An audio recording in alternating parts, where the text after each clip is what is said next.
Assalamualaikum warahmatullahi wabarakatuh. Video ini dibuat untuk memenuhi tugas mata kuliah perkembangan peserta didik yang diampu oleh Ibu Okta. Sebelumnya, perkenalkan anggota kelompok kami ada 4. Yang pertama, ada Reza Putra Dinata dengan NIM 11.024.22080. Kemudian ada saya sendiri, Nadia Putri Ardelia dengan NIM 11.024.22090. Kemudian ada Galang Satria dengan NIM 11.024.22091. Dan yang terakhir ada Saumi Novita dengan NIM 11.024.22096. Untuk topik di video ini yaitu perkembangan bahasa. Langsung aja kita ke videonya. Untuk topik yang pertama yaitu kemampuan bawaan berbahasa.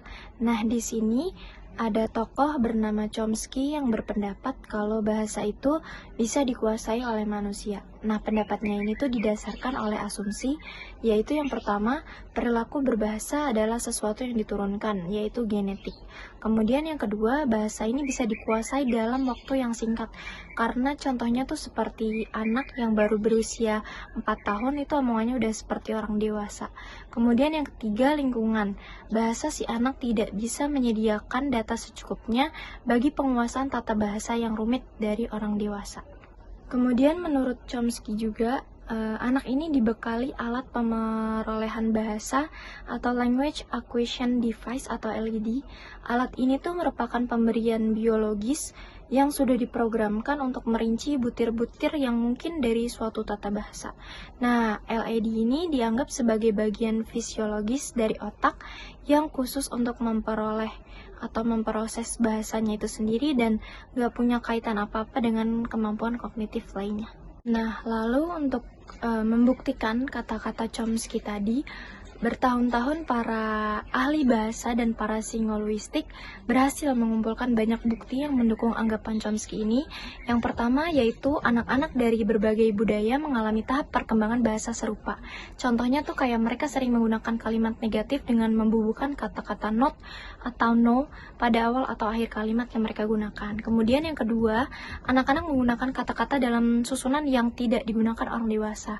Nah, dalam menyingkat kalimat orang tuanya ini biasanya disebut dengan overregulasi. Nah, soalnya ada banyak kekeliruan di sini. Kemudian yang ketiga, orang tua tidak secara konsisten memperbaiki keliruan tata bahasa anak. Meskipun demikian, anak-anak tetap belajar bicara dan memberi isyarat dengan benar. Nah, penjelasan tentang penguasaan bahasa ini biasanya ada sistem reward kalau dia benar, terus ada juga sistem punishment-nya. Kemudian yang selanjutnya, anak-anak yang tidak terbiasa dengan bahasa orang dewasa akan menemukan bahasa mereka sendiri. Dan yang terakhir, bayi berusia 7 bulan dapat menyimpulkan tata bahasa sederhana melalui serangkaian bunyi. Soalnya kayak biasanya bayi berkali-kali dihadapkan pada bahasa buatan menggunakan pola aba, misalnya ga 3 sampai mereka menjadi bosan. Setelah tadi materi yang saya bawakan yaitu kemampuan bawaan berbahasa. Untuk materi selanjutnya akan dijelaskan oleh teman saya.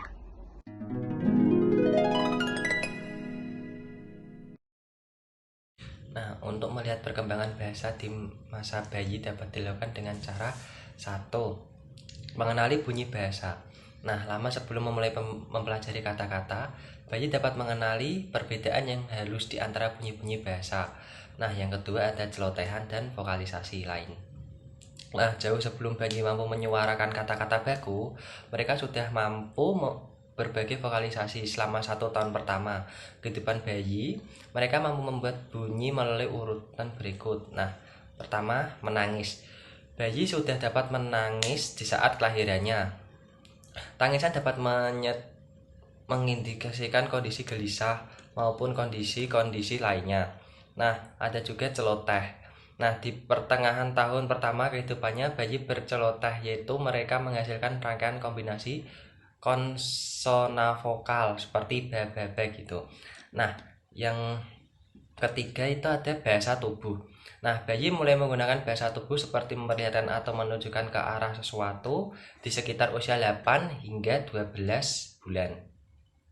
Nah, mereka dapat melambaikan tangan tanda pamit dan menganggukkan kepala untuk mengisyaratkan kata iya. Nah, yang keempat ada kata-kata pertama. Sejak usia 5 bulan, bayi sudah mengenali namanya sendiri ketika ada yang menyebutnya Pada umumnya, bayi memahami sekitar 50 kata di usia 13 bulan. Namun, mereka tidak dapat mengucapkan kebanyakan kata itu sampai sekitar usia 18 bulan. Nah, yang kelima itu ada ungkapan dua kata. Ketika usia 18 sampai 24 bulan, anak-anak biasanya mengucapkan ungkapan yang terdiri dari dua kata. Nah, contohnya dengan mengidentifikasikan suatu seperti lihat kucing atau menunjukkan lokasi barang seperti buku itu. Nah, yang keenam itu ada pengaruh faktor biologis.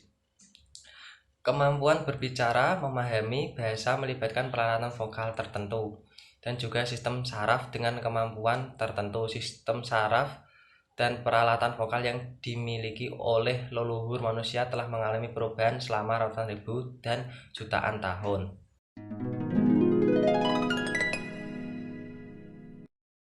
Perkembangan bahasa anak-anak awal sampai akhir itu bagaimana?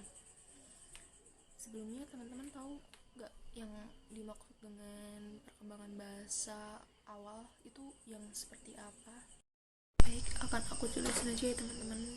Seperti yang kita ketahui, bahwasanya perkembangan pada awal anak-anak sampai akhir itu harus meliputi pemahaman kata-kata atau struktur berbahasa yang baik dan benar. Ada sintaksis. Nah, sintaksis ini biasanya pada anak usia 18 bulan atau 2 tahun kurang ya teman-teman. Nah, pada awalnya itu anak sudah bisa mengucapkan dua kata seperti ma, pa, bola, seperti itu. Tapi masih belum jelas ya, masih samar-samar gitu, tapi udah bisa berkata-kata. Nah, sintaksis ini merupakan jalinan intonasi yang diucapkan, yang dilontarkan anak-anak pada usia 18 bulan atau 2 tahun kurang ini. Nah, perkembangan memperoleh sintaksis meningkat pesat biasanya itu di umur sebelum 2 tahun ya, seperti tadi 18 bulan atau 2 tahun lebih, hampir 3 tahun ya teman-teman. Itu anak udah bisa jelas ngomong, udah intonasinya udah. Ketiga ada morfologi. Nah, periode ini merupakan perkembangan yang ditandai dengan meningkatkan panjang ucapan rata-rata pada anak, kayak bisa jelas panjang gitu intonasinya, biasanya pada usia 18 bulan sampai 5 tahun. Perkembangan pada usia akhir kanak-kanak yaitu 12 tahun. Pada tahapan ini merupakan tahapan operasional formal. Pada tahapan ini juga anak memiliki keterampilan berbahasa yang lebih kompleks dan mampu menggunakan bahasanya dengan baik dan benar, lebih jelas ngobrolnya, lebih jelas mengungkapkan apa yang dia inginkan dengan bahasanya. Anak juga dapat menggunakan bahasa untuk berpikir kritis dan memecahkan suatu masalah.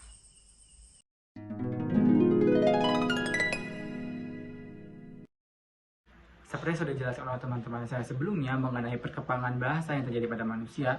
Nah, tentunya dong setiap manusia itu mengalami perkembangan bahasa yang berbeda antara satu dengan yang lainnya. Perbedaan itu dapat disebabkan oleh berbagai faktor yang mempengaruhinya.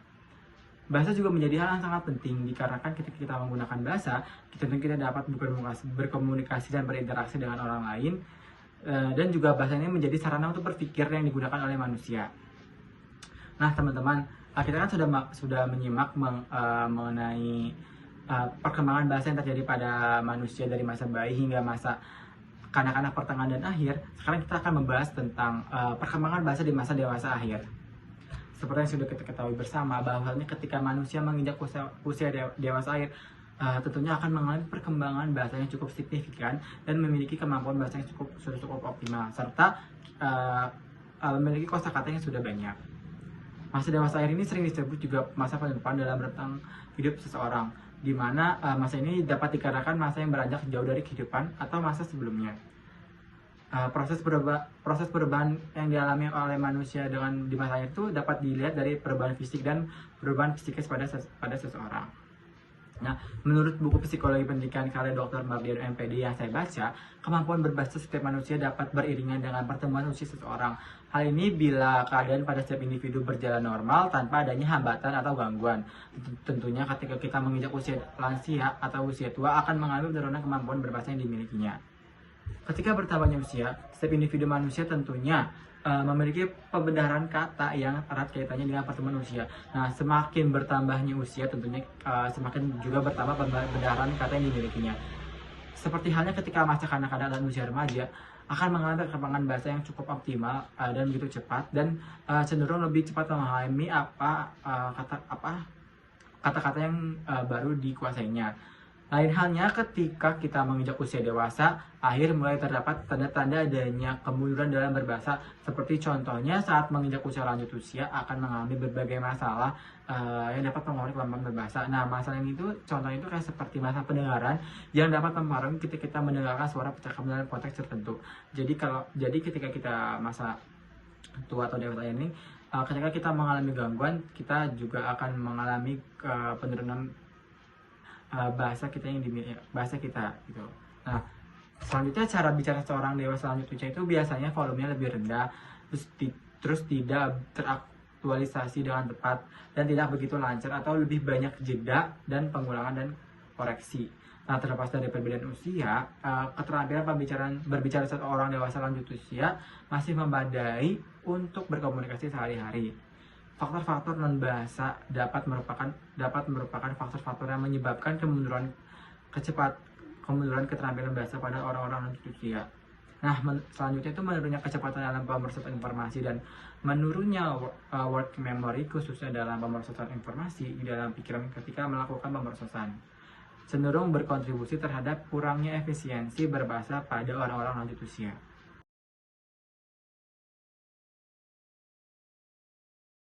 Perkembangan bahasa itu erat kaitannya dengan implikasi terhadap pendidikan. Ketika kita menguasai bahasa, pastinya kita akan menjadi mudah untuk belajar dan bahasa itu memiliki pengaruh yang kuat terhadap pendidikan. Nah, bagaimana sih implikasi perkembangan bahasa bagi pendidikan? Menurut Chomsky, dari yang saya baca, menurut Chomsky menyatakan bahwa anak belajar sistem gramatis yang luas dan rumit hampir-hampir dengan cara mereka sendiri. Yang mereka butuhkan hanyalah mendengar bahasa yang diucapkan. Kemudian mereka akan menguasainya tanpa program pelatihan apapun. Hal itu dapat terjadi pada anak-anak yang hidup di lingkungan kumuh atau anak kelas menengah di pinggiran kota.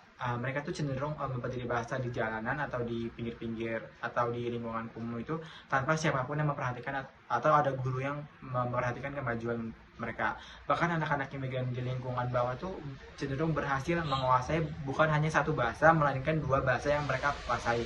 Nah, selain itu tuh karena Chomsky percaya anak belajar secara spontan, dia pun tidak mengusulkan metode instruksional baru.